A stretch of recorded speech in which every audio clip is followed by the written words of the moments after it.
Hello students, welcome to physics গ্রোতে তোমাদের স্বাগত। তোমরা যদি চ্যানেলে নতুন হয়ে থাকো তাহলে জেনে রাখো, এই চ্যানেলে তুমি ক্লাস 11-এর সেমিস্টার 1 এর সমস্ত এমসিকিউ ছায়া প্রকাশনীর বইয়ের অবশ্যই এই বইটার এই বইটা যে বইটা সবাই তোমরা কিনেছো, যদিও আগের বছরের বইটা যদি কিনে থাকো তাহলে কোনো অসুবিধা নেই। পুরনো বই, এক বছর পুরনো বইয়ে কোনো অসুবিধা হবে না, কারণ কোনো রকম এমসিকিউ বা সেট 1 যেটাকে বেসিক লেভেল নিউমেরিক্যালস বলে কোনো পরিবর্তন নেই। সেই জন্য যারা নতুন আছো তাদেরকে বলে রাখি, এই চ্যানেলে তুমি প্লেলিস্ট ভালো করে ঘাটলে বা এই ভিডিও ডেসক্রিপশনটায় গেলেই তুমি জানতে পারবে যে সেমিস্টার 1-এর সমস্ত চ্যাপ্টারের থিওরি ক্লাস, সমস্ত চ্যাপ্টারের এমসিকিউ, সমস্ত চ্যাপ্টারের বেসিক লেভেল নিউমেরিক্যালস এবং কিছু কিছু চ্যাপ্টারের অ্যাডভান্স লেভেল নিউমেরিক্যালও এই চ্যানেলে করে দেওয়া আছে। অ্যাডভান্সটাও আমরা আস্তে আস্তে সবটা চ্যাপ্টারেই কমপ্লিট করার চেষ্টা করব, ঠিক আছে? তো আজকে স্থিতিবিজ্ঞান এর পার্ট 2 হবে, যার সেমিস্টার 1-এর লাস্ট চ্যাপ্টার, আগের চ্যাপ্টার এটা। এই চ্যাপ্টারটা করে দৃঢ় বস্তুর ঘূর্ণন করলেই আমরা সেমিস্টার 1-এর সিলেবাস কভার করে ফেলবো, ঠিক আছে? আগের বছর সমস্ত ক্লাস করানো রয়েছে স্থিতিবিজ্ঞানের আগে অবধি, যার সমস্ত এমসিকিউ বেসিক লেভেল নিউমেরিক্যালসের কোনো কিছু পরিবর্তন নেই বলে করতেই পারো। ওখান থেকে স্থিতিবিজ্ঞান যত মানে অর্ধ কমপ্লিট হয়ে গেলে তারপরে স্থিতিবিজ্ঞানটা করো। আমি করিয়ে রাখি, এখনও যদিও স্থিতিবিজ্ঞান দেখার মতো সময় হয়নি, আমি তার আগেই ক্লাসটা দিয়ে রাখছি যাতে তোমরা যখন সময় হবে খুব তাড়াতাড়ি ক্লাসটা হাতের কাছে পেয়ে যাও, ঠিক আছে? তো আমরা এর আগের দিন পার্ট 1-এ 1 থেকে 10 করেছি, আজকে পার্ট 2 সেখানে 10 থেকে 11 থেকে 20 করাবো এবং পার্ট 3-তে আমরা করাবো হলো 21 থেকে 30। এইভাবে 3টা ভাগে ভাগ করেছি। তো আজকের যে এমসিকিউগুলো সেগুলো শেখার জন্য কিছু কনসেপ্ট লাগতে পারে, তাই জন্য আগের দিনের কনসেপ্টগুলোকে আমরা একটু জিস্ট করে ছোটো করে নিয়েছি এবং কনসেপ্ট করার জন্য একটু জায়গা রেখেছি। কি একটু জিস্টটাকে জেনে নাও। আগের দিন আমরা যেটা শিখেছিলাম সেগুলো হলো, যদি একটা সিস্টেম অফ পার্টিকেলস মানে মাস সিস্টেম থাকে যেখানে অনেকগুলো মাস রয়েছে, যার কোনো একটা মানে সাপেক্ষে কোনো একটা বিন্দুর সাপেক্ষে, সেই বিন্দুটাকে মূল বিন্দু হিসেবে ধরতে পারো, সাপেক্ষে তাদের ডিস্টেন্সগুলো দেওয়া থাকলে সেই সিস্টেম অফ পার্টিকেলসের সেন্টার অফ মাসের ফর্মুলা হয় m1 r1 plus m2 r2 plus m3 r3 যদি 3টা বডি হয়, by m1 plus m2 plus m3 as well as body বাড়বে। এবং সেটাকে যদি ইন্টিগ্রেশন আকারে রাখি তাহলে dm dot r is equal to integration of dm, আর যদি সামেশন আকারে লিখি তাহলে সেটা লিখে রাখো, সেটা হবে summation over mi ri divided by summation over mi, ঠিক আছে? i is equal to 1 to n, i is equal to 1 to n। Okay, এই 3টা ফর্মুলা করা যায়। সেগুলোকে যদি কোনো একটা পার্টিকুলার এক্স অ্যাক্সিসে যদি সেন্টার অফ মাস বের করতে হয় তার ফর্মুলা এটা, y এটা, z এটা। ওকে, তারপরে যেটা শিখেছিলাম যে কোনো একটা বডির উপর যদি কোনো এক্সটার্নাল ফোর্স থাকে তাহলে দেখা যায় সেই বডিটার এক্সটার্নাল নেট এক্সটার্নাল ফোর্স হয় গোটা বডিটার টোটাল মাস সিস্টেম অফ পার্টিকেলসটার টোটাল মাস ইন্টু ওই সিস্টেম অফ পার্টিকেলসটার সেন্টার অফ মাসের অ্যাক্সেলারেশন। সেখান থেকে সেন্টার অফ মাসের অ্যাক্সেলারেশন ইকুয়াল টু হলো এফ নেট বাই এম। এবার যদি বাই চান্স কোনো বডির উপর কোনো এক্সটার্নাল ফোর্স না কাজ করে, যদি শুধু ইন্টারনাল ফোর্স কাজ করে, সেক্ষেত্রে কিন্তু এফ এক্সটার্নাল ফোর্স 0 হলে দেখা যায় যে এই সেন্টার অফ মাসের অ্যাক্সেলারেশন কনস্ট্যান্ট হয়, আর মানে 0 হয়। আচ্ছা, সেন্টার অফ মাসের অ্যাক্সেলারেশন 0 মানে তার ভেলোসিটি কনস্ট্যান্ট হবে, ঠিক আছে? মানে সেন্টার অফ মাসের ভেলোসিটি সেই ক্ষেত্রে কনস্ট্যান্ট হবে, যে ক্ষেত্রে কোনো রকম এক্সটার্নাল ফোর্স অ্যাপ্লাই হবে না। এর উপর ভিত্তি করে আমরা অনেকগুলো এমসিকিউ করেছিলাম। তো আজকের এমসিকিউ শুরু করছি। যদি দেখি যে না এই সূত্রের উপর হয়ে যাচ্ছে তাহলে সেখানে এখান থেকে এগাবো, আর যখনই দেখবো নতুন কিছু আসছে তখন আমি কিছু সূত্র করিয়ে দেবো, ঠিক আছে? আচ্ছা, তো প্রথম এমসিকিউ দেখি আজকের 11 নম্বর এমসিকিউ। হ্যাঁ, 11 নম্বর এমসিকিউ তোমাকে বলেছে, দেখো যে m1 আর m2 ভরের দুটি বস্তুর মধ্যে দূরত্ব r, জাস্ট 2 পার্টিকেল রয়েছে, একটা m1 পার্টিকেল আর একটা m2 পার্টিকেল। এদের মধ্যে ডিস্টেন্স কত দেওয়া আছে? ডিস্টেন্স দেওয়া আছে ক্যাপিটাল R। ভালো কথা, ওকে ওকে ওকে। এদের ভরকেন্দ্র m1 ভর সম্পন্ন বস্তু থেকে কত দূরে হবে? আচ্ছা, এদের ভরকেন্দ্র সাপোজ কোথাও একটা হবে, হয় m1 এর কাছে অথবা m2 এর কাছে, ডিপেন্ড করছে কে বড়। সাপোজ m1 যদি বড় বলি তাহলে m1 কেটার যদি m2 বলি তাহলে m1 এর কাছাকাছি এইসব জায়গাতে হবে। তো এই ডিস্টেন্সটা কত সেটা বার করতে বলেছে, ঠিক আছে? x COM, কারণ এটা শুধু x অ্যাক্সিসই রয়েছে, এটা 2D বডি, ঠিক আছে? দুটো পয়েন্ট মাস এক 2D বডিতে রয়েছে, সো এটা শুধু x অ্যাক্সিস দিয়ে হয়ে যাবে। x COM বের করতে দিয়েছে। আচ্ছা, এবার যেহেতু m1 বিন্দু থেকে কত দূরে বের করতে দিয়েছে, সো m1 বিন্দুটাকে আমি যদি x অ্যাক্সিসের মূল বিন্দু ভাবি, 0,0 ভাবি, তাহলে সেন্টার অফ মাস আমরা জানি x COM এর যে ফর্মুলা সেটা হলো m1 x1 plus m2 x2 দুটো body divided by m1 plus m2, হয়ে গেল উত্তর। এবার দেখো m1 কত? ওকে, m1 ইন্টু x1 মানে মূল বিন্দু থেকে M1 বস্তুর দূরত্ব। এবার মূল বিন্দু তো আমি M1 এর উপরটাই ধরেছি, ঠিক আছে? যদি মূল বিন্দু আমি M1 এর উপরটাই ধরি, তাহলে মূল বিন্দু থেকে M1 এর দূরত্ব কত? 0 যোগ M2 ইন্টু x2 কত? মূল বিন্দু যদি এটা ধরি, সেখান থেকে M2 দূরত্ব হলো r, কারণ M1 আর M2 মাঝখানে ডিস্টেন্স r। এবার M1টাই যদি মূল বিন্দু ধরে নিই, তাহলে সেখান থেকে ডিস্টেন্সটা r। মূল বিন্দু তুমি নিজের সুবিধা মতো ধরতে পারো, কোনো অসুবিধা নেই, ঠিক আছে? Into r divided by M1 plus M2, তাহলে এখান থেকে এটা 0 হয়ে গেল, তাহলে M2 r divided by M1 plus M2। Similarly তুমি যদি M2 থেকে বের করতে হতো, তাহলে অ্যান্সারটা হতো M1 r by M1 plus M2। ওকে, চলো, এই হলো 11। 12, আচ্ছা এর অপশনটা দেখে নিই। এর অপশনটা হচ্ছে অপশন এ। ওকে, 12 নম্বরে বলছে তোমার যে বস্তুর ভরকেন্দ্র বস্তুটির উপাদানের বাইরে অবস্থিত সেটি হলো ঋজু ধাতব দণ্ড। যদি ঋজু ধাতব দণ্ড হয়, তার ভরকেন্দ্র যদি সুষময় মাঝখানে হবে, সুষময় না হলে যেদিকে ভারী সেদিকে হবে, কিন্তু উপাদানটার মাঝখানেই হবে। বৃত্তাকার ধাতব রিং, একটা রিং যদি নিই, এই রিংয়ের ক্ষেত্রে কিন্তু ভরকেন্দ্র তার সেন্টারে হয়, আর সেন্টারটা অবশ্যই রিংটার উপাদানের মধ্যে তো হলো না, হাওয়াতে হলো। সো এটাই অপশন হবে, option B is the correct answer. বাকি অপশনগুলো দেখার দরকার নেই, তাও একবার পড়ে দিই। বৃত্তাকার সমতল চাকতির ক্ষেত্রেও সেন্টারে হবে। এবার চাকতিটা তো গোটাটাই মেটেরিয়াল আছে, তার মানে ভরকেন্দ্রটা মেটেরিয়ালের মধ্যেই থাকলো। লম্ব বৃত্তাকার শঙ্কু যদি নিরেট ভাবি, ফাঁপা ভাবলে কিন্তু আবার এটাও সম্ভব, কিন্তু দুটো অপশন তো দেওয়া উচিত না, এটা মানে নিরেটটা বলে দিতে হলো। নিরেট হলে লম্ব বৃত্তাকার শঙ্কুর ক্ষেত্রে নিরেট হলে সেটা হয় নিচ থেকে 1/4 হয়। কত হয়? এই সব জায়গাতে মোটামুটি যদি 4 ভাগ করে 1 2 3 4, সরি 3-4 ভাগে যদি ভাগ করি, মানে সমস্যা এরকম, এটা হলো 4 ভাগ হবে। এই সব জায়গাতে ভরকেন্দ্র হবে, ঠিক আছে? COF হবে। সো যাই হোক, কি দেখা গেল যে তোমার এটাও মেটেরিয়ালটার মধ্যেই হয়, কিন্তু যদি এটা ফাঁপা শঙ্কু হতো, তাহলে কিন্তু এটা মানে H/3 হতো তখন সেক্ষেত্রে, কিন্তু সেক্ষেত্রে সেটা বলা যেত যে ভরকেন্দ্রটা মেটেরিয়ালের বাইরে আছে। কিন্তু দুটো অপশন তো হবে না, এটাই বেশি, মানে যখন এই দুটো অপশন দিয়েছে, তো এটা বেশি অ্যাপ্রোপ্রিয়েট যে রিংটার ক্ষেত্রে গ্যারেন্টি, এর কোনো ফাঁপা ঘন কনফিউশন নেই, একবার রিংয়ের একমাত্র সেন্টারটা ওর উপাদানের বাইরে হয়। So option B is the correct answer. আচ্ছা, বিভিন্ন মেটেরিয়াল যেগুলো সুষম হয়, যেমন শঙ্কু বলো, তারপরে সলিড বৃত্ত বলো, তারপরে তোমার আরও ল্যামিনা বলো, এইসব ক্ষেত্রে ভরকেন্দ্র কোথায় হয় তার একটা লিস্ট আমি দিয়ে দিচ্ছি এখানে, ঠিক আছে? দেখবা টুকে নেবা, এটা খুব কাজে লাগবে। মানে কিছু কিছু মেটেরিয়ালের মুখস্থ রাখতে হবে যে কোথায় কোথায় ভরকেন্দ্র হয়। ওকে, চলো নেক্সট। 13 নাম্বার। 13 নম্বরটা করার আগে আমি আরেকবার বলে দিই, আগের দিনের ক্লাসে বলেছি যে কোনো একটা বডি, কি বললাম, কোনো একটা বডির সাম্যাবস্থা বলতে কিন্তু দুটো সাম্যাবস্থা বোঝায়। একটা হলো রৈখিক সাম্য, একটা ঘূর্ণন সাম্য। রৈখিক সাম্যাবস্থায় থাকা মানে ওর উপর নেট ফোর্স 0 হবে, আর ঘূর্ণন সাম্যাবস্থায় থাকা মানে ওর উপর নেট টর্ক বা নেট বলের ভ্রামক 0 হবে। বলের ভ্রামক কি? কোনো একটা সিস্টেম, কল দিয়ে বুঝেছি, মনে করে দেখবি, কোনো একটা সিস্টেম কোনো একটা বিন্দুর সাপেক্ষে যদি ঘুরতে পারে, তাহলে সেই বিন্দু থেকে ওর উপর অ্যাপ্লাইড যে ফোর্সগুলো রয়েছে তাদের লম্ব দূরত্ব ইন্টু দ্য ফোর্স, এই সামটা প্রত্যেকটা ক্ষেত্রে এই সাম যোগফলটা 0 হবে। এবং সেক্ষেত্রে তোকে মনে রাখতে হবে যে বলটা ক্লকওয়াইজ ফোর্স দেবে, মানে ক্লকওয়াইজ ঘূর্ণন দিতে পারবে, তাকে পজিটিভ নিলে, যে বলটা অ্যান্টি ক্লকওয়াইজ ঘূর্ণন দিতে পারবে তাকে কিন্তু নেগেটিভ নিতে হবে। আগের দিনও বলেছি, আবার আমি প্রয়োজন পড়লে বলবো। দেখ এই অঙ্কটা দেখ, 13 নম্বর অঙ্কে বলছে 40 সেমি ব্যাসার্ধের আর 2 কেজি ভরের একটা চাকা 20 সেমি উচ্চতার একটা বাধার সংস্পর্শে আছে। ভালো করে বোঝ, এটা হলো একটা চাকা, এটা কি একটা চাকা? ওকে, এই চাকাটা 2 কেজি ভর আছে আর 40 সেমি এর ব্যাসার্ধ, এটা আছে একটা 20 সেমি উচ্চতার বাধার সংস্পর্শে, মানে এর সামনে একটা এরকম একটা 20 সেন্টিমিটারের বাধা আছে। এটা কথা, 20 সেন্টিমিটারের বাধা আছে। ভালো কথা,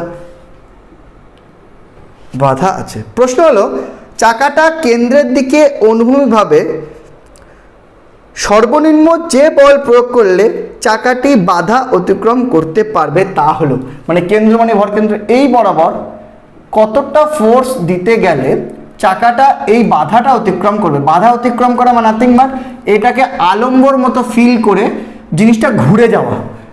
বাবাটা ফিল করতে পারছিস কি? একটা চাকা, ঠিক আছে, যদি সামনে বাধা থাকে, ওকে ধাক্কা মারলে কি হবে ভাই? এখানে এই বরাবর ধাক্কা মারলে কি হবে? এখান থেকে উঠে যাবে। উঠে যাবে মানে এই ফিলটা কর, এই বিন্দুটা সাপেক্ষে জিনিসটা ঘুরতে চাইছে, ভালো করে দেখ, একটু উপরে উঠে যাচ্ছে, মানে কি ঘুরছে, মানে রোটেশন চলে আসছে ওর মধ্যে। তো বাধা অতিক্রম করা মানে এখানে এমন ফোর্স আমি লাগাবো যাতে এটা ঘুরতে পারে। কিন্তু প্রশ্নটা হলো যে বলেছে চাকাটির কেন্দ্রের দিকে অনুভূমিকভাবে সর্বনিম্ন যে বল প্রয়োগ করলে চাকাটি বাধা অতিক্রম করবে, এর মানে হলো যে জাস্ট ঘুরবো।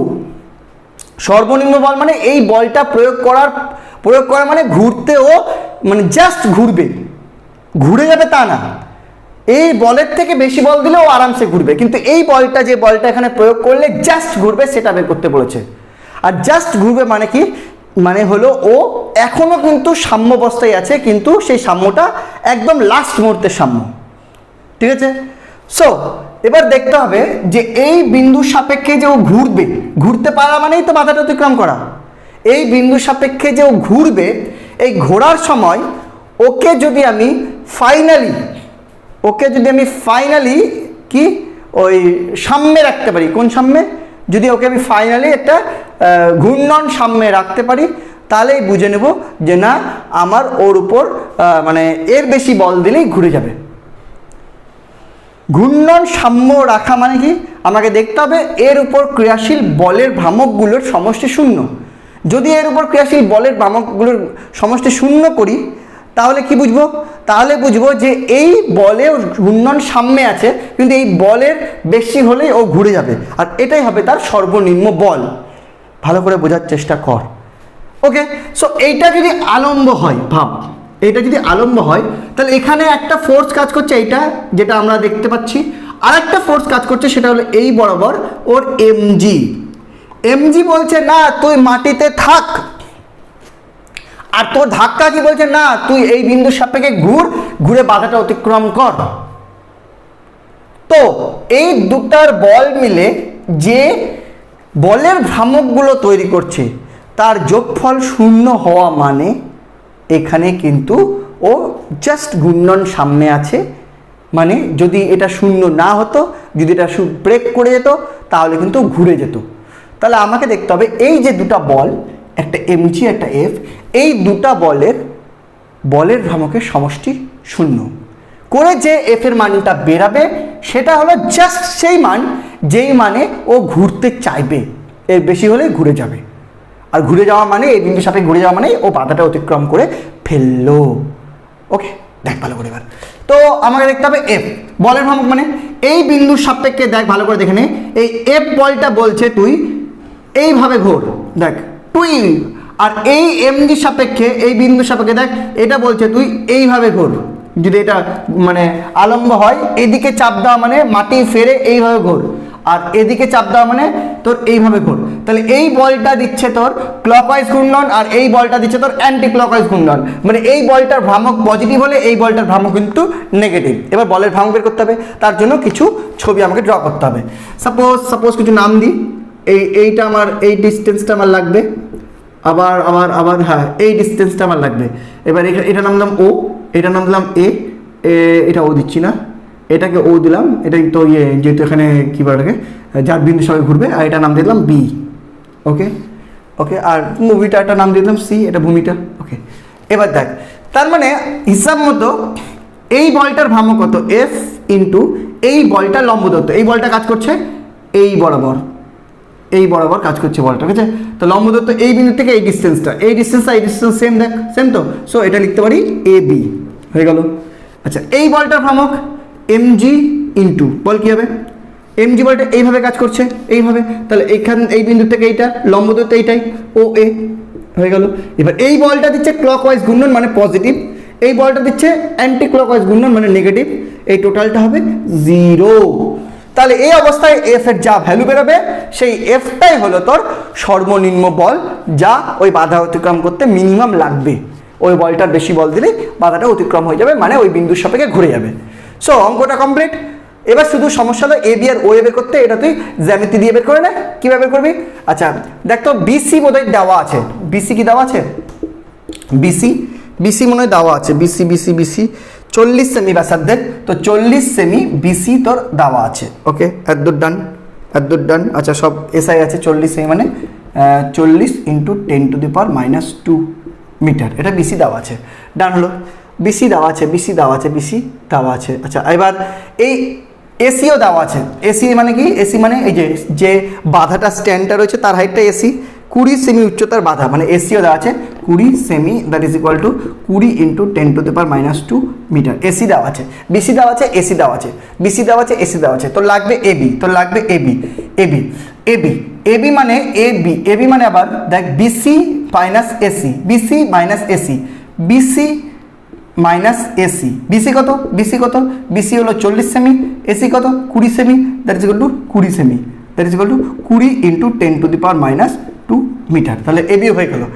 এবার ওএ এইটা লাগবে, এটা কেমন করে বের করি? যায়? ও এ এটা দেখ, ওএটা কি ব্যাসার্ধের সমান দাঁড়াচ্ছে? দেখ তো এটা, কারণ এইখান থেকে এইটা যেখানে, তো সেটাই তো, এটা ব্যাসার্ধেরই সমান। তাহলে ও ইকুয়াল টু, এখানে লিখছি ভালো করে দেখ, এটা মনে হচ্ছে আমার ব্যাসার্ধের সমান, কারণ এটা আর এটা সেম, ও এ, তাই না? না ব্যাসার্ধের সমান হবে কি? না হতে পারে, কারণ ব্যাসার্ধ তো এইটা ব্যাসার্ধ, না ব্যাসার্ধের সমান হবে না, কারণ গোলটা যদি ভালো করে আঁকিস তাহলে এটা একটু মানে পেটটা একটু ফুলা হয়, তাহলে এটা ব্যাসার্ধের সমান তো হচ্ছে না ভাই। তাহলে ওয়েটা তো বের করতে হবে।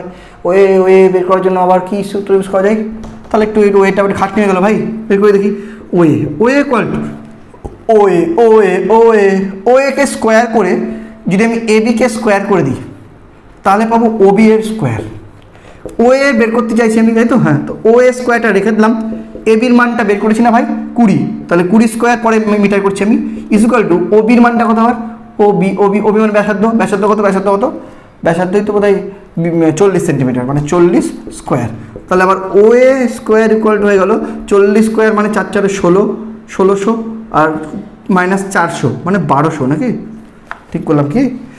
4 4 16, 2 2 4, 16 থেকে 4 গেলে 12, 4 4 1600, 2 2 4, 400, 1600 12, ঠিকই করেছি। তাহলে ও এ ইকুয়াল টু হবে √/1200। বাবা আর হলো। চল এবার ফাইনালি অঙ্কে আসি। অতএব এফ ইন্টু এবি, এফ কত? এফটা বের করবো, এফ ইন্টু এবি কত? এবি হলো 20 ইন্টু 10⁻² মাইনাস, এটা ওদিক নিয়ে চলে যাচ্ছে ভাই, ইকুয়াল টু এম কত? এম 2 কেজি 2 ইন্টু জি কত? জি হলো 10 ধরে নিলাম, নাকি জি দিয়ে অ্যান্সার আছে? জি দিয়ে অ্যান্সার আছে, জি ইন্টু এম জি ইন্টু ও এ হলো √/1200 ইন্টু 10⁻², কারণ এটাও সেমিতে আছে। 10⁻², 10⁻² কেটে গেল, ওকে, 2 দিয়ে এটা 10 হয়ে গেল। So finally F equal to বেরালো √/1200 জি বাই 10, নাকি? √/1200 জি বাই 10, √12 করতে গেলে প্রথমত 100 হলো 10 বেরিয়ে গেল, জি হয়ে গেল √12 মানে 3 4 12, 2√3 ডিভাইডেড বাই 10 আবার কেটে গেল, মানে 2√3 জি, 2√3 জি, অপশন সি। ওই কেজিটা একক দেওয়া আছে, অপশন সি। অঙ্কটা ভালো করে বুঝতে পারলে কিনা দেখ ভাই, এই অঙ্কটাই, এগুলোই কিন্তু অঙ্ক ভাই, এগুলো অঙ্ক বুঝতে পেরে গেলেই তোর যে লাইফ জিঙ্গালালাম এইসব টাইপগুলো যদি ধরে নিস। হ্যাঁ, ওকে চল। অনেকেই এই অঙ্কটার জন্য শুধু আসবে রে, এইটা কয়েকটা অঙ্কের জন্য, সব অঙ্ক থোড়াই সবাই দেখে, ভিডিও আমি করি বেকার যাই সব।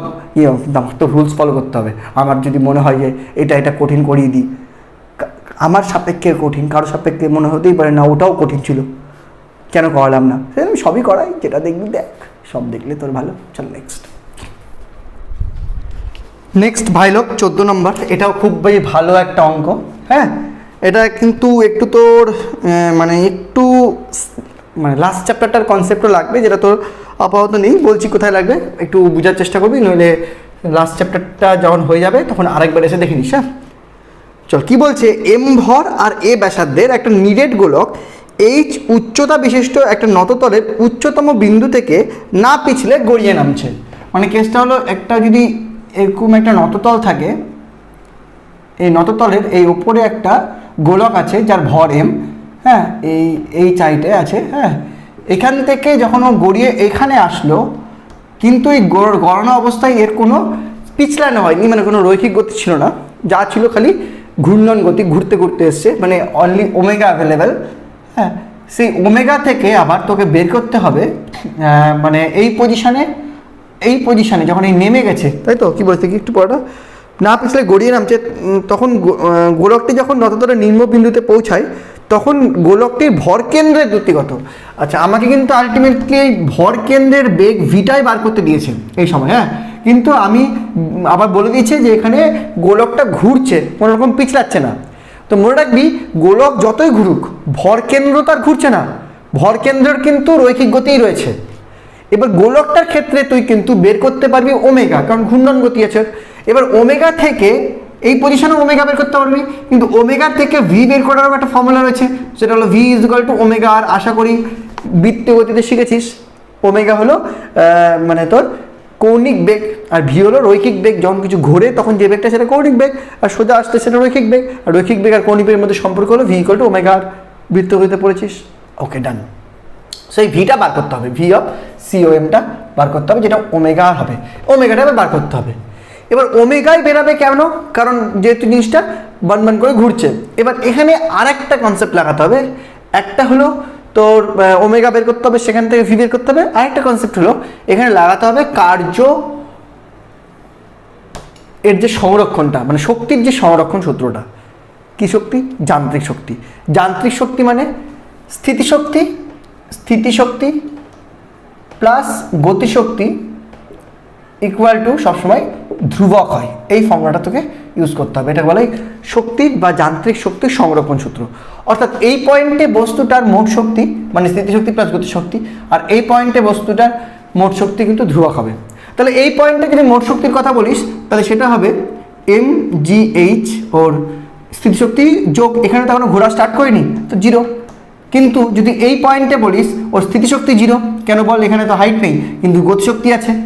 এবার গতিশক্তিও দু রকমের হয়, একটা হলো রৈখিক গতিশক্তি, একটা হলো ঘূর্ণন গতিশক্তি। কোনো বস্তু যদি নর্মালি থাকে, মানে নর্মালি সরলরেখায় যায়, কারণ যদি না ঘুরে তখন যে গতিশক্তিটা হয় তা সেটা আমরা আগে থেকে জানি, ছোটোবেলা থেকে পড়ছি, that is equal to half of m v square. কিন্তু যেটা এখন নতুন শিখবি সেটা হলো কৌণিক গতিশক্তি কি বা ঘূর্ণন গতিশক্তি। সেটা কি বলতো, যখন কোনো বস্তু ঘুরে, ঠিক আছে, তখন তার মধ্যে যে গতিশক্তিটা বর্তমান হয় সেটা হলো half of I omega square. নতুন টার্ম হলো আই হলো, এটা তো বুঝতেই পারছিস যে ভি এর রিপ্লেসমেন্ট ওমেগা, যেখানে রৈখিক বেগের ক্ষেত্রে বেগ হয়, রৈখিক গতিশক্তির ক্ষেত্রে, সেরকম কৌণিকের ক্ষেত্রে ভি এর জায়গায় ওমেগা হলো, ফর্মুলাটা একই টাইপ। তাহলে এম এর রিপ্লেসমেন্ট কি হচ্ছে বল, আই। তাহলে এম মানে ভর, যে কাজটা রৈখিকের ক্ষেত্রে করে এখানে সে কাজটা করে আই। আইটা কি? আইটা হলো জড়তা ভ্রামক, নতুন টার্ম, যেটা পরের চ্যাপ্টারে তোরা শিখবি, এখন একটু শুনে রাখ, জড়তা ভ্রামক। আচ্ছা, এবার তাহলে এখানে আইটা আমার লাগবে। এবার মনে রাখবি একটা সলিড স্ফিয়ার যে হয়, সলিড গোলক হয়, এর যদি আমি মানে একদম কেন্দ্রের সাপেক্ষে আই বের করি, আইটা আবার সাপেক্ষ দিয়ে বের করতে হয়, তাহলে সেটা হয় 2/5 এম আর স্কোয়ার, ঠিক আছে। কিন্তু এক্ষেত্রে বস্তুটা যেহেতু তোর মানে গড়াচ্ছে, অর্থাৎ এইসব এই মানে এই গড়াচ্ছে, তো মানে কি সাইডের যে অ্যাক্সিসটা তার সাপেক্ষে ঘুরছে, এখানে আবার এগাচ্ছে বর্ণন করে ঘুরছে, তো সাইডের অ্যাক্সিসের সাপেক্ষে মানে, বা এটাকে বলা হয় ব্যাস অ্যাক্সিস, মানে তোর সাইডের অ্যাক্সিস। হ্যাঁ, সাইডের অ্যাক্সিসের সাপেক্ষে আইটা কিন্তু যেটা হয় সেটা হয় 7/5 এম আর স্কোয়ার। এই দুটো জিনিস কিন্তু তোকে একটু মনে রাখতে হবে। এখানে কিন্তু আবার সাইড অ্যাক্সিসের সাপেক্ষে জড়তাভোগটা লাগবে। এই দুটো জিনিস একটু এখন মনে রাখ, পরের চ্যাপ্টারে ইউজ করে নিস। ওকে, এই দুটো জিনিস ইনফরমেশন পেয়ে গেলে এখানে। এবার অঙ্কে আই, তাহলে এখানে আমাকে হবে half of I omega square, যেটা ওর কৌণিক গতিশক্তি। এবার যদি বসাস তাহলে এটা হয়ে গেল, এটা এদিকে এমজিএইচ থাকলো, আর এদিকে হয়ে গেল হাফ অফ আয়ের মান 5/7 এম। আচ্ছা, ও রেডিয়াস এ বলে দিয়েছে, আর এর জায়গায় তাহলে এটা এ ইউজ হবে, এ স্কোয়ার ইন্টু ওমেগা স্কোয়ার, এটাও যদি ইউজ পরে করছি ওমেগা স্কোয়ার, তাহলে এখান থেকে এম তো মানে এম তো বস্তুটার এম, যদি এখানে আমি এম ধরি, এখানে বড়দের এম ধরা যাবে না, এম কেটে গেল, তাহলে থাকলো কী বের করতে হবে আমাকে ফাইনালি, ওমেগা স্কোয়ার আগে বের করি। ওমেগা স্কোয়ার ইকুয়াল টু হলো তাহলে এদিকে 7 দুগুণে 14, 14 GH, 14 GH divided by 5, 14 GH divided by 5, sorry হ্যাঁ ঠিকই আছে,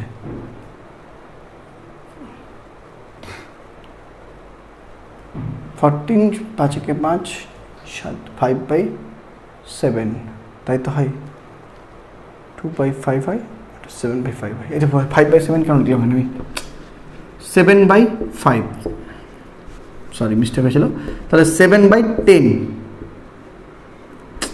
তাহলে omega square equal to 10 GH by 7A square, তাই হচ্ছে কি, হ্যাঁ ঠিক আছে।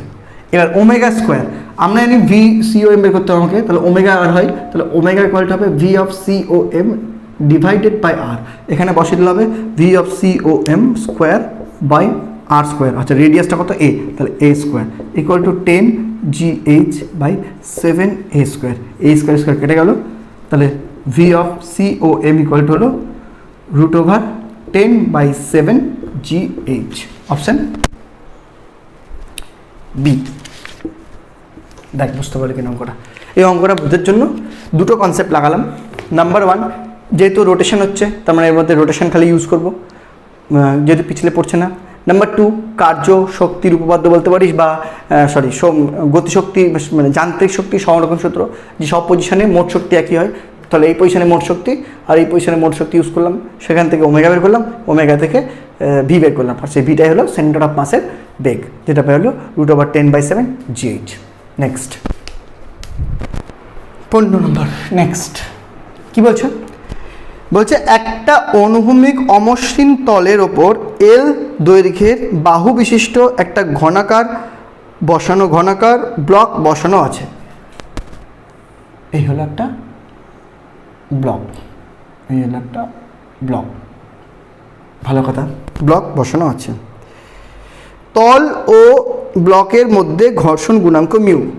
আচ্ছা ছবিটা যদি আঁকি বই দেখে, এদিকে একটা F ফোর্স অ্যাপ্লাই করা হয়েছে, তারপরে এখানে আগের গল্পটাতে ঘর্ষণ ছিল না, যেহেতু চাকা ছিল, আবর্ত ঘর্ষণ যদিও থাকে সেটাকে ইগনোর মারা হয়েছে, কিন্তু এক্ষেত্রে ঘর্ষণটা রয়েছে, যেদিকে ফোর্স অ্যাপ্লাই করবো তার উল্টো দিকে কিন্তু ঘর্ষণ কাজ করে, F ছোটোতে F, এটাকে বলা হয় ঘর্ষণ, এটা রয়েছে, ঘর্ষণ কাজ করে যে তলের সংস্পর্শে আছে সেই তলের সংস্পর্শে অ্যাপ্লাইড ফোর্সের উল্টো দিকে, এটা আমরা ঘর্ষণ চ্যাপ্টারে শিখে নিয়েছি।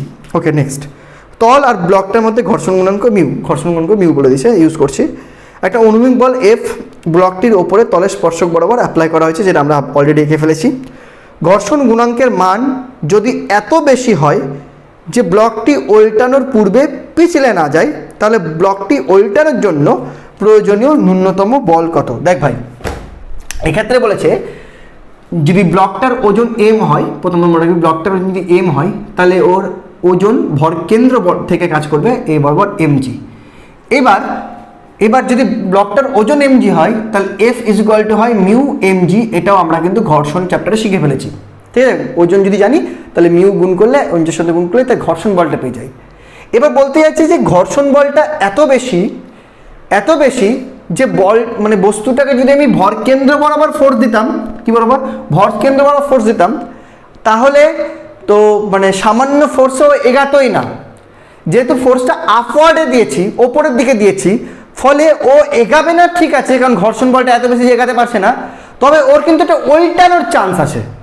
কেন উল্টানোর চান্স আছে? ফিল করে দেয়, এখানে যদি বল প্রয়োগ করিস তাহলে এই বিন্দুর সাপেক্ষে, এই কোণারের এই বিন্দুর সাপেক্ষে কিন্তু উল্টে যাওয়ার চান্স আছে। ফিল করতে পারছিস কি দিয়ে বুঝাই বলতো, মানে এখানে আছে তো একটা ব্লক আছে, ব্লকের উপরে ধাক্কা দিকি না, যদি এমন দেখা গেলো এখানে চিপকে আছে যে মানে এগাতে যাচ্ছে না, উঠবে চিপকানোটা, তো তখন কি আবার ফিল হবে যে এই বিন্দুর সাপেক্ষে রোটেট করে যায়, মানে এরকম ফিল হবে। কোথায় বুঝতে পারছি না, মানে এটা এরকম পিকচার চলে আসবে, ফিল হচ্ছে যখন ধাক্কা দেবো ঘুরে যেতে চাইবে, তাই না? তার মানে সাথে সাথে এই বিন্দুর সাপেক্ষে ব্লকটার মধ্যে একটা রোটেশনাল ফোর্স চলে আসলো, আর রোটেশনাল ফোর্স আসা মানেই বলের ভ্রামক চলে আসলো। আর বলের ভ্রামক চলে আসলো মানেই এই ফোর্সটার মান এমন হবে যে ও ঘুরতে পারবে জাস্ট। এর মানে হলো এই সিস্টেমটার উপর যতগুলা বল আছে তাদের বলের ভ্রামকের সমষ্টি শূন্য হতে হবে। শূন্য অবস্থায় যে ফোর্সটা পাবো এই ফোর্সটা, সেই ফোর্সটার থেকে বেশি ফোর্স দিলেই ও কিন্তু এই ডিগবাজিটা খেয়ে যাবে। তোকে তার মানে এখন আমাকে ঘূর্ণন সাম্যটা বের করতে হবে। ঘূর্ণন সাম্য মানে এইটা বস্তুর উপর যতগুলো ফোর্স আছে তার কি করব, তার বীজগাণিতিক বলের ভ্রামকের বীজগাণিতিক সাম শূন্য করব। তাহলে আমার এবার খুঁজতে হবে এই বিন্দুর সাপেক্ষে বলের ভ্রামক। আচ্ছা, হাইট কি দেওয়া আছে? এল। এই হাইটটা দেওয়া আছে ক্যাপিটাল এল। ওকে, ডান। আচ্ছা, শুরু করি। তাহলে এই বিন্দুর সাপেক্ষে ভালো করে ফিল কর। এই বিন্দু যদি সাপেক্ষে করিস তাহলে এমজি ফোর্সটা অ্যান্টি ক্লকওয়াইজ ঘূর্ণন দেওয়ার চেষ্টা করবে। দেখ, ওকে উল্টোতে দেবে না, মানে এই বরাবর ঘোরাতে চাইবে। বাট এফ ফোর্সটা এই বিন্দুর সাপেক্ষে ক্লকওয়াইজ ঘূর্ণন দেওয়ার চেষ্টা করবে। আর মিউ এমজি ফোর্সটা এই সাপেক্ষে অ্যান্টি ক্লকওয়াইজ বা ক্লকওয়াইজ ঘূর্ণন দেওয়ার চেষ্টা করবে। তা তিনটা ফোর্সের এবার আমাকে করতে হবে অ্যালজেব্রিক সাম। তো ক্লকওয়াইজগুলোকে পজিটিভ নিই, তাহলে অ্যান্টি ক্লকওয়াইজ নেগেটিভ নিব। তাহলে প্রথমে এটাই করি, এফ ইন্টু বল এই ফোর্সটা এই বিন্দু থেকে কত দূরে আছে? লম্বভাবে এল দূরে আছে, হয়ে গেল। নেক্সট, এবার এমজি দেখ, এমজি ইন্টু এই এমজি ফোর্সটা কাজ করে ভরকেন্দ্রতে। তাহলে এই ফোর্সটা এখান থেকে কত দূরে আছে? এই লম্বভাবে এত দূরে, এই ডিস্টেন্স হলো L/2। বুঝতে পারলি তো? যদি এই ডিস্টেন্সটা এল হয় তাহলে এটাও এল, তাহলে এটা L/2। তাহলে এটা কি অ্যান্টি ক্লক না ক্লক? এইভাবে অ্যান্টি ক্লক। তাহলে এই ক্লকটাকে যদি পজিটিভ ধরি, অ্যান্টি ক্লকটা নেগেটিভ। নেক্সট, মিউ এমজি এই ফোর্সটা এই কেন্দ্র লাইনেই রয়েছে। এই ফোর্সটা কিন্তু এই যে বিন্দুর সাপেক্ষে ঘুরবে তার থেকে কোনো ডিস্টেন্সে নাই, মানে জিরো ডিস্টেন্সে আছে, জিরো। আর এটা ক্লক ওয়াইজ আছে, পজিটিভ নিতে পারিস, ইকুয়াল টু জিরো, যদিও জিরো অত অসুবিধা নেই। হয়ে গেল। এই হলো এই সিস্টেমটা। যখন এই বলের ভ্রামকের সমষ্টিগুলোর বীজগাণিতিক সাম শূন্য হবে, তখন বুঝতে হবে যে এই ফোর্সটার মান যেটা বেরোবে সেটা জাস্ট সেই মান যে মানে জাস্ট উল্টাবে, এর থেকে বেশি হলে কিন্তু উল্টে যাবে বা এই বিন্দুর সাপেক্ষে ঘুরে যাবে। ঠিক আছে, এই ফিগারটা চলে আসবে, দিয়ে ধপ করে এই সারফেসটা নিচে নেমে যাবে। ফিল করতে পারছিস তো? ফিল কর। তাহলে এখান থেকে দাঁড়ালো F into L equal to mgl/2। এখান থেকে এল কেটে গেল, F is equal two mg/2। তাহলে mg/2 এই ফোর্সটা যদি তুই অ্যাপ্লাই করতে পারিস ওপরে, তাহলে ওর ফিল হবে যে আমি এবার উল্টে যাব, মানে ঘুরে যাব এই বিন্দুর সাপেক্ষে। ঠিক আছে, আর এর বেশি ফোর্স হয়ে গেলে তো ঘুরে যাবেই। ওকে, চলো নেক্সট অপশানটা দেখে দিই। Option B is the correct answer. এটা কিন্তু IIT 2000 এসেছিল। চল নেক্সট 16 নম্বর চ্যাপ্টারের প্রত্যেকটা অঙ্কই এই 1 থেকে 10-এর পরের প্রত্যেকটা অঙ্ক এক একটা কিন্তু মানে জিনিয়াস অঙ্ক। ঠিক আছে, প্রত্যেকটা অঙ্ক খুব ইম্পর্টেন্ট। শেখ 5 মিটার দীর্ঘ আর 20 কেজি ওজনের একটা মইয়ের এক প্রান্ত একটা মসৃণ খাড়া দেয়ালে আর অপর প্রান্ত একটা অমসৃণ অনুমিক তলে ঠেকিয়ে দাঁড় করানো আছে। ব্যাপারটা বুঝতে পারলি? ব্যাপারটা হলো এরকম, এইটা হলো একটা মেঝে আর এটা হলো একটা দেওয়াল, মাঝখানে রয়েছে একটা মই। এটা কি? মই। এই দেয়ালটা বলছে এটা মসৃণ না কোনটা? এটা মসৃণ। এটা কি? এই পার্টটা হলো মসৃণ, বাট এটা হলো অমসৃণ। ওকে, ভালো কথা। এবার মইটি অনুভূমিক তলের সাথে 60 ডিগ্রি কোণে রয়েছে। এই কোণটা আবার বলে দিয়েছে 60 ডিগ্রি।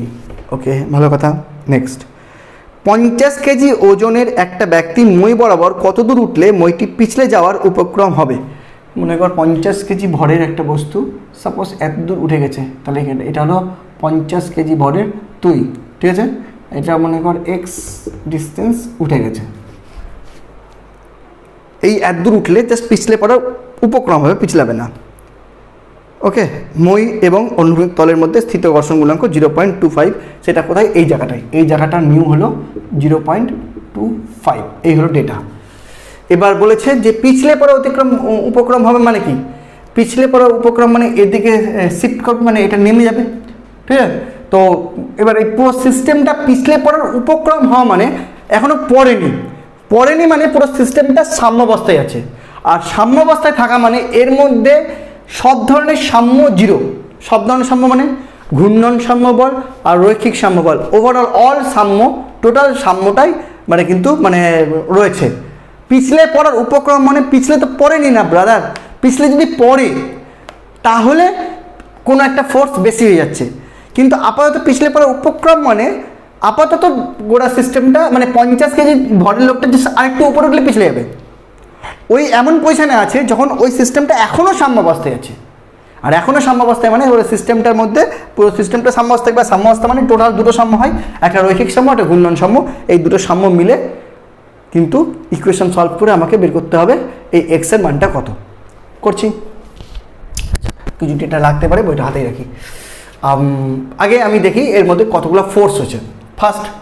ফার্স্ট হলো এই মেঝেতে এই দেওয়ালে এই মানে বইটার একটা অংশ টাচ করে আছে, স্পর্শ যেখানে করে থাকে সেই বরাবর কাজ করে হলো লম্ব প্রতিক্রিয়া বল, এটা নাম দিলাম N1। তাহলে এখানে ওটা টাচ করে আছে, এটা হলো লম্ব প্রতিক্রিয়া বল N2। হলো এই মইটা যদি সুষম হয় এর মাঝখান বরাবর, জাস্ট মাঝখান বরাবর এই বরাবর কাজ করবে মইটার ওজন mg, আর এইখানে এই বরাবর কাজ করবে লোকটার ওজন mg। হয়ে গেলো এই দুটো ফোর্স। আর এখানে কোনো ঘর্ষণ নাই বলে ওদিকে কোনো কাজ করবে না, কিন্তু এখানে ঘর্ষণ আছে বলে যেহেতু উপক্রম এটা যদি নিচের দিকে নামে তাহলে এটা এদিকে সরবে, আর এদিকে সরতে যাওয়া মানে এই বরাবর কাজ করবে ঘর্ষণ ছোট হাতের F। দেখ ভালো করে ফিল কর, যখন লোকটা ভারী হচ্ছে মানে এদিকে প্রেশার পড়ছে, এটা এদিকে নিচের দিকে নামার চেষ্টা করবে, এটা নিচের দিকে নামার চেষ্টা করা মানে এই মইটা এদিক চলে যাওয়া, আর এই মইটা এদিকে যাওয়া মানে তার ঘর্ষণটা এদিক কাজ করা। এই হলো এতগুলো ফোর্স। কী কী ফোর্স কাজ করছে তাহলে? N1, N2, mg আর ছোটতে F। এই এতগুলো ফোর্সের জন্য আমাকে দেখতে হবে যে ঘূর্ণন সাম্য আর রৈখিক সাম্য শূন্য যাতে হয়। রৈখিক সাম্য শূন্য হওয়া মানে যে কোনো দুটোর অপোজিট ফোর্সগুলো যোগফলটা মানে অপোজিট ফোর্সগুলো যেগুলো থাকবে তারা ইকুয়াল হবে। ওকে, ফর এক্সাম্পল N1 এদিক কাজ করছে, N1 এদিক কাজ করছে, তার অপোজিটে আছে ফ্রিকশন, তাহলে N1 আর ফ্রিকশনটাকে সেম হতে হবে। আচ্ছা, N2 ওপর দিকে কাজ করছে, তার সাথে কাজ করছে mg প্লাস mg, এই দুটো সেন্স হতে হবে ব্যাস। তাহলে এটা এই দুটো বোঝাচ্ছে রৈখিক সাম্য। কী বোঝাচ্ছে? রৈখিক সাম্য। ওকে, আর ঘূর্ণন সাম্যটা কি? ঘূর্ণন সাম্য মানে যে কোনো একটা বিন্দুকে তোর আলম্ব ধরতে হবে, সেই আলম্ব তুই এই বিন্দুটাকে ধরতে পারিস, এই বিন্দুটাকে ধরতে পারিস, এই বিন্দুকে ধরতে পারিস, এই বিন্দুতে ডাজন্ট ম্যাটার, যে কোনো একটা বিন্দুকে আলম্ব ধরে সেই বিন্দুর সাপেক্ষে তোকে বলের ভ্রামকগুলো চেক করতে হবে। সব থেকে সহজ, তুই এই বিন্দু ধর, এই বিন্দু ধরলে মোটামুটি N2 ফোর্সটা আর মিউ এই ফ্রিকশন ফোর্সটার বলের ভ্রামক শূন্য হয়ে যাবে, তাতে কি ডেটাটা কম হবে। কথাটা বুঝতে পারলি কি বললাম? কারণ বলের ভ্রামক মানে কি, এই বিন্দুর সাপেক্ষে প্রত্যেকটা ফোর্স লম্ব কত দূর আছে লাগবে, এই বিন্দুর সাপেক্ষে N1 N2টা ওই বিন্দুতে কাজ করছে আর ফ্রিকশনটা ওই বিন্দুতে কাজ করছে, তার দুটো ফোর্সের বলের ভ্রামক শূন্য হয়ে যাচ্ছে, তো সুবিধা হবে। এটা দেহ করতে পারিস, এইগুলো বিন্দু দেহ করতে পারিস, ডাজন্ট ম্যাটার, যে কোনো একটা বিন্দুকে আলম্ব ধরে তোকে বের করতে হবে ঘূর্ণন সাম্য। ঘূর্ণন সাম্য মানে সমস্ত যেগুলো ফোর্স আছে তাদের বলের ভ্রামক শূন্য। শুরু করি। এই বিন্দুর সাপেক্ষে প্রথমে এই দুটো করে নে, প্রথমে N2 ইন্টু 0 আর একটা হলো মানে ফ্রিকশন ইন্টু 0, এটা হয়ে গেল ফার্স্ট এই দুটো হয়ে গেল, ঠিক আছে। আর আচ্ছা, এটা যদি এমনি ভাবিস 0 তো দেখে লাভ নেই, প্লাস দিয়ে রেখে নিলাম। নেক্সট এই ফোর্স হয়, এই ফোর্সটা এই আলম্বের সাপেক্ষে এইভাবে ক্লকওয়াইজ ঘূর্ণন করাবে, ক্লকওয়াইজ মানে যদি পজিটিভ ধরছি তাহলে এটা হলো প্লাসই ধরলাম, প্লাস স্মল mg ইন্টু এই ডিস্টেন্সটা, এই তো এবার ঝামেলা শুরু গেল। স্মল mg ইন্টু এই ডিস্টেন্সটা মানে এইটুকুটা, এইটা। ওকে, এটা কেমন করে বের করবো?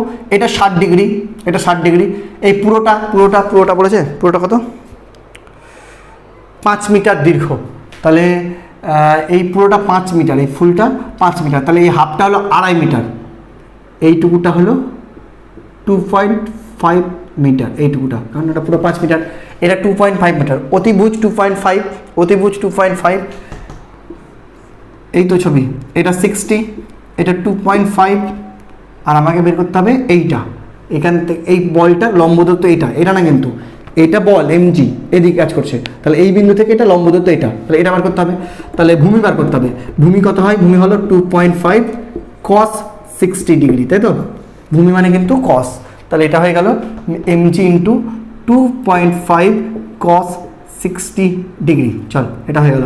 নেক্সট এটা mg, আচ্ছা এটা প্লাস না মাইনাস?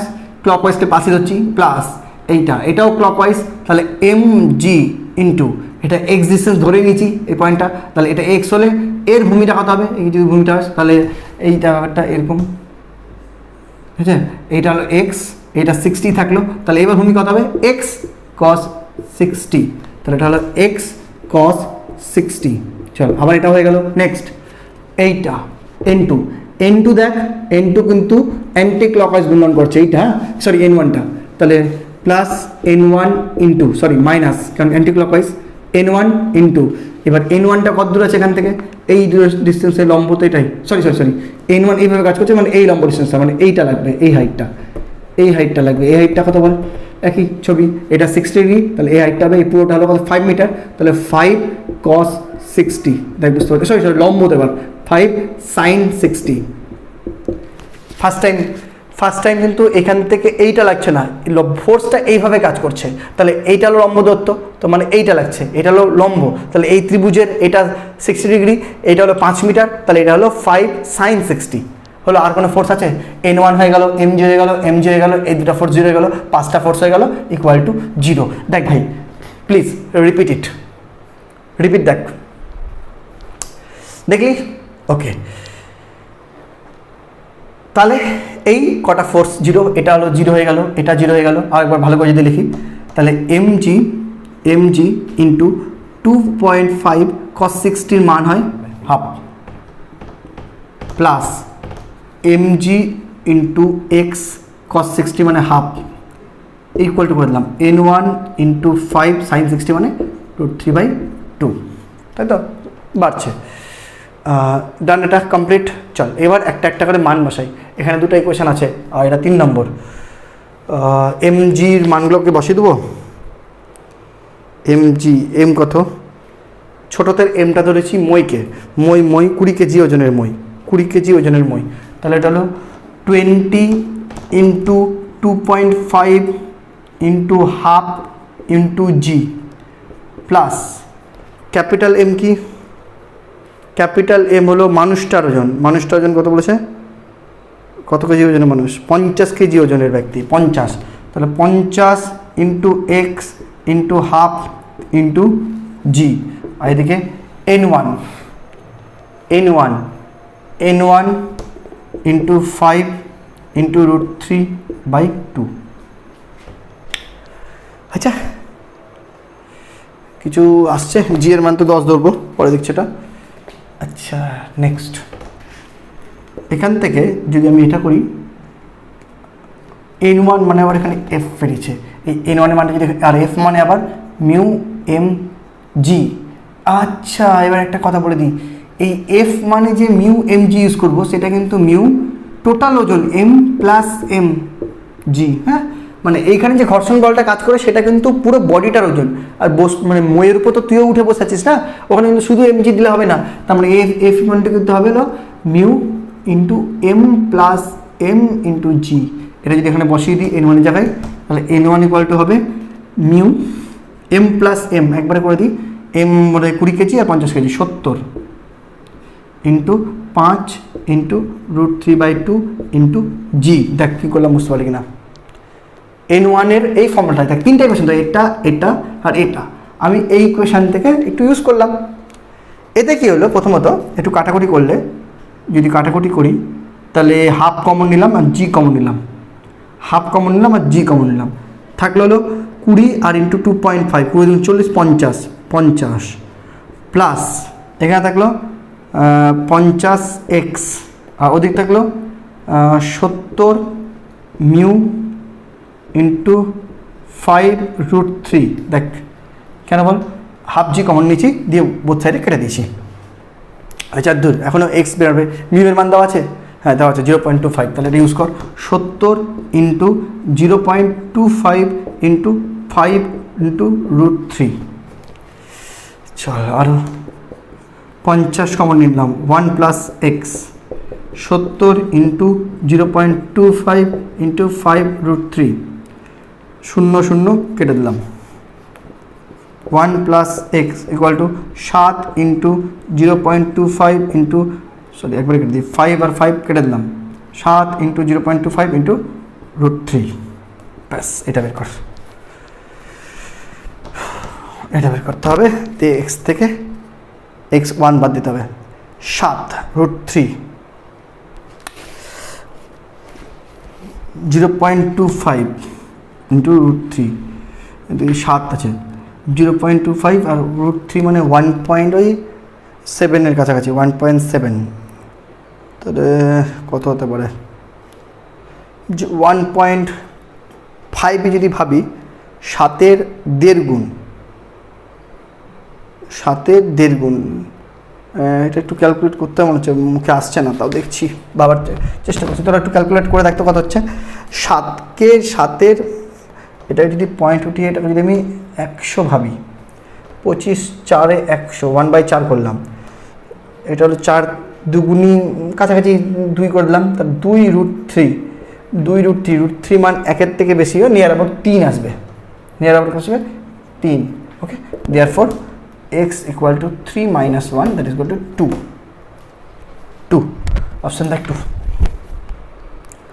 Option C. খুব নিয়ার অ্যান্সার কিন্তু হচ্ছে, হ্যাঁ খুবই নিয়ার অ্যান্সার হলো, মানে এই একটা পারফেক্ট একটা ক্যালকুলেশন করতে হবে। চল নেক্সট, পারফেক্ট ক্যালকুলেশন করলে দেখ 3 পয়েন্ট সামথিং আসবে, হ্যাঁ মানে এই ভ্যালুটা 3.01 টাইপের আসবে, অর্থাৎ 3 থেকে 1 বাদলে 2। অঙ্কটা বোঝার চেষ্টা কর, একটু কঠিন মনে হতে পারে, আবার নাও হতে পারে, একটু ভালো করে দেখলে।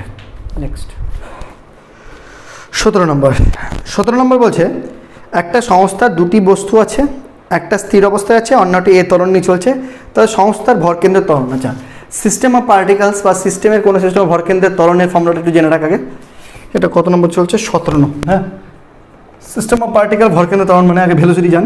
কোনো সিস্টেম অফ পার্টিকেল আছে, সেই সিস্টেম অফ পার্টিকেলের ভেলোসিটি VCOM ইকুয়াল টু হবে m1 v1 plus m2 v2 plus m3 v3, যদি আমি তিনটাই পার্টিকেল নিই, by m1 plus m2 plus m3, মানে মনে কর xcmকে ডেরিভেটিভ করলে বা rcmকে ডেরিভেটিভ করলাম, ঠিক আছে, করলে dr/dt d1/dt কি হয়ে যায়? v1 হয়ে যায় না। আর এটাকে যদি অ্যাক্সেল ডেরিভেটিভ করিস তাহলে হয়ে যাবে acom, সিস্টেম অফ পার্টিকেলের, সেটা হয়ে যাবে কি m1, v1 এর ডেরিভেটিভ কি a1 plus m2 a2 plus m3, sorry কোথায় প্লাস লিখলাম, m3 a3 divided by m1 plus m2 plus m3, মানে কোনো সিস্টেম অফ পার্টিকেলসের ভেলোসিটির সেন্টার অফ মাসের ভেলোসিটির ফর্মুলা হয়, অ্যাক্সেলারেশনেরও ফর্মুলা হয়, ঠিক আছে। তো এখানে কি বলেছে, দুটো সিস্টেম অফ পার্টিকেলস হচ্ছে, জাস্ট 2 বডি আছে, ওয়ান বডি m1 আর একটা বডি m2, জাস্ট দুটো বডি আছে। তারপরে বলছে দুটো বডি সদৃশ্য, মানে সরি এটাও m এটাও m।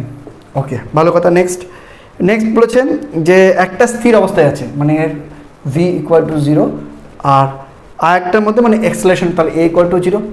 আচ্ছা, আরেকটা এ ত্বরণ নিয়ে চলছে, ঠিক আছে, তাহলে সাপোজ কি বলবো, এবার এ তো বলে দেয়নি যে ওর দিকে আসছে কিনা, একবার দেখে নিই।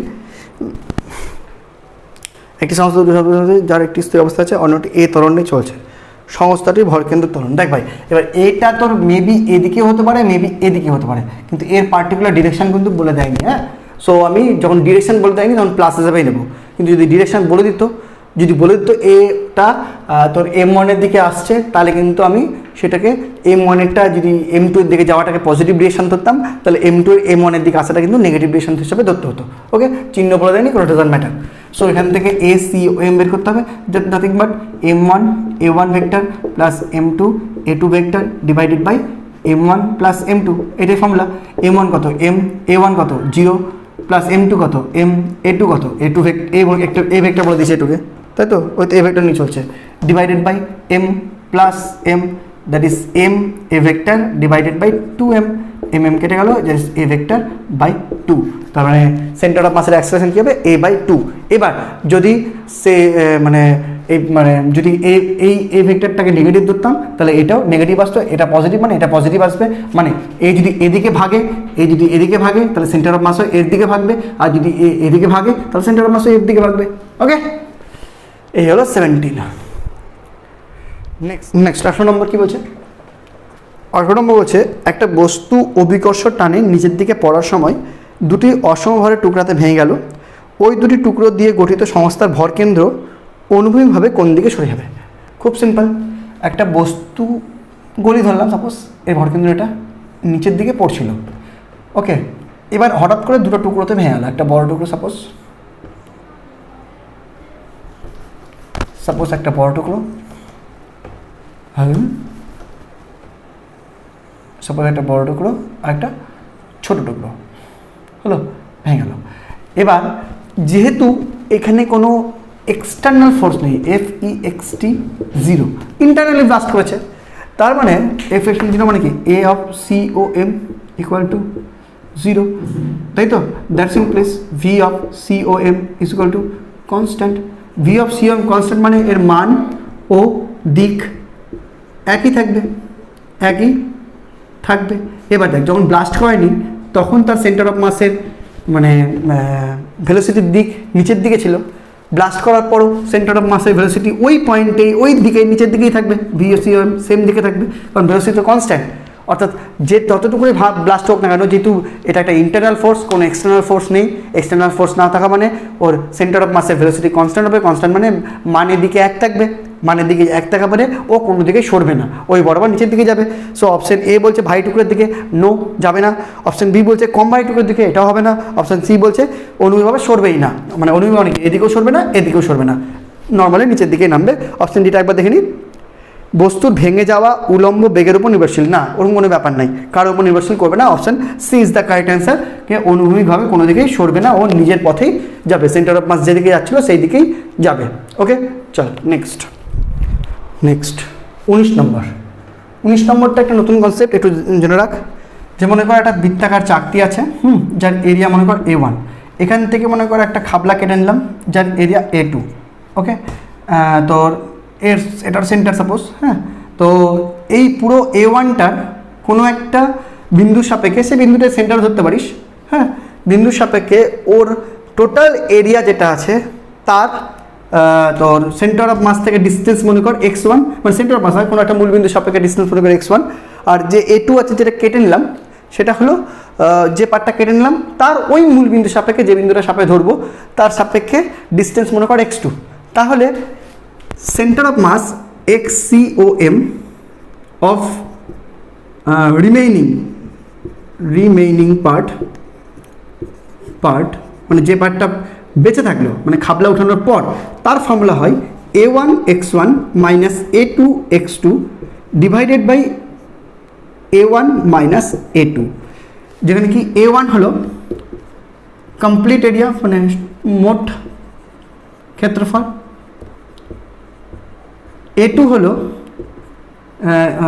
যেটা কেটে নিলাম, কেটে নেওয়া অংশের ক্ষেত্রফল, x1 হলো মূল বিন্দু থেকে, কোনো একটা মূল বিন্দু ধরতে হবে অবশ্যই, মূল বিন্দু থেকে A1 এর COM এর দূরত্ব, x2 হলো মূল বিন্দু থেকে A2 এর COM এর দূরত্ব। ব্যাস, অঙ্কটা কর, আরও ক্লিয়ার হবে। অঙ্কটা বলছে একটা আর ব্যাসার্ধের সুষম ধাতব চাকতির শেষ প্রান্ত থেকে আর ব্যাসের একটা চাকতি কেটে নেওয়া হলো। একটা আর ব্যাসার্ধ এর, এটা আর ব্যাসার্ধ, ঠিক আছে, এখান থেকে আর ব্যাসের সুষম চাকতি, মানে যেটা কেটেছি সেটা আবার আর ব্যাসের, মানে এটা কেটে নেওয়া হলো, মানে যেটা কেটে নিয়েছি তার ব্যাসার্ধ R/2, এটা কেটে নেওয়া হয়েছে। প্রশ্ন কি?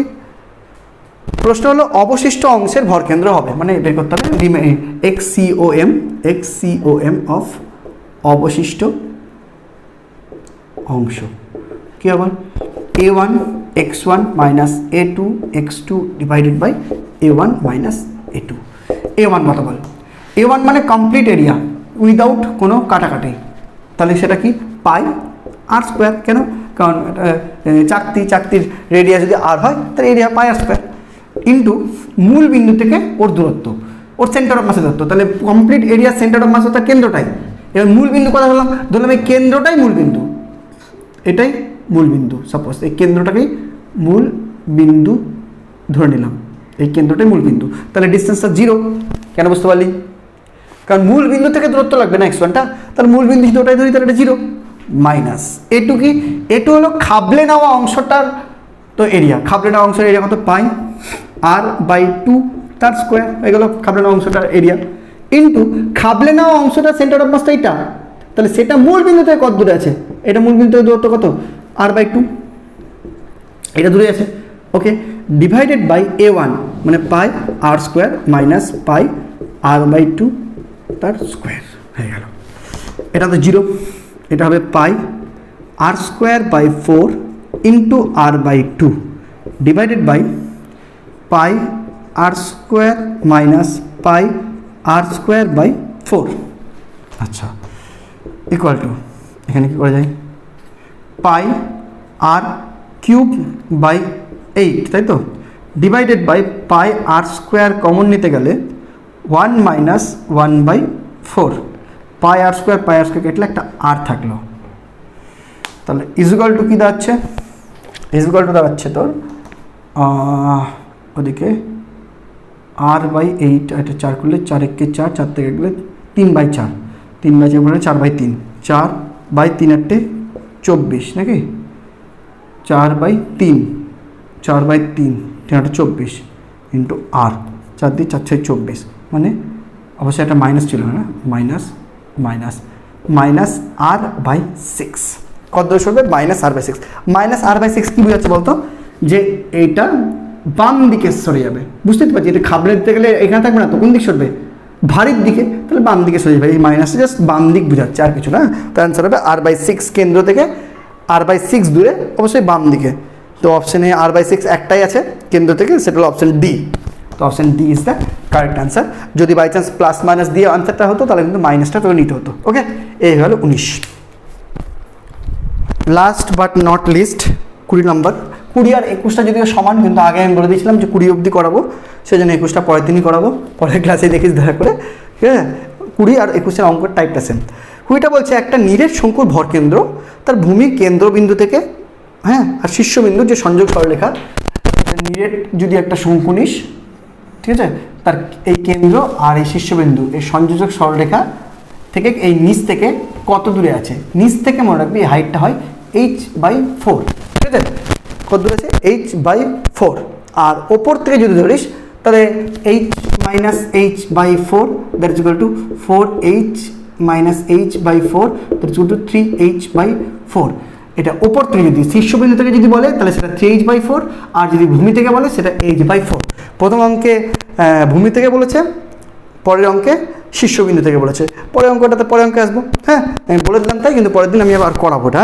তো 20 নম্বরটা বলেছে কি, নিরেট শঙ্কুর ভরকেন্দ্র তোর ভূমির কেন্দ্রবিন্দু ও শীর্ষবিন্দু সরলরেখা কোথায় অবস্থিত, অবশ্যই উচ্চতার 1/4, তাহলে অপশন কোনটা হবে, option A is the correct answer, ঠিক আছে।